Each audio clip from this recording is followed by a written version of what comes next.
खबर आपको देंगे। इस्लामाबाद की एहतसाब अदालत ने जहलम में तामीराती मंसूबों में खुर्द बोर्ड के केस में फवाद चौधरी का मजीद 4 रोजा जिस्मानी रिमांड मंजूर कर लिया है। मजीद तफसीलात हासिल करेंगे डॉन न्यूज के नुमाइंदे उमर मेहताब बरनी से। उमर, बताइएगा समाअत का अहवाल। जी बिल्कुल, फवाद चौधरी को जिस्मानी रिमांड मुकम्मल होने पर सख्त सिक्योरिटी में एहतसाब अदालत में पेश किया गया। एहतसाब अदालत के जज मोहम्मद बशीर ने समाअत की नैब की जानिब से फवाद चौधरी के मजीद 12 रोजा जिस्मानी रिमांड जो है वो मांगा गया। तहम वकील सफाई राजा आमिर ने मुखालिफत करते हुए मौकफ अपनाया कि जमीन खरीद करके कम कीमत जाहिर करने का केस भी किया गया था, जो हाई कोर्ट ने खत्म किया। क्या किसी सरकारी अफसर का बयान है कि हुकूमत को अरबों खरबों का नुकसान हुआ है?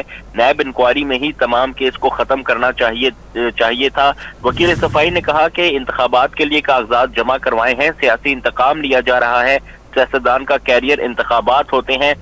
फवाद चौधरी जो थे वो भी रोस्टम पर आए और उनकी जानिब से कहा गया कि मेरे तमाम अकाउंट्स जो हैं वो डिक्लेयर हैं और कोई अकाउंट जो है वो खुफिया नहीं है। मैं अपने अकाउंट्स के हवाले से एफिडेविट देने को तैयार हूं।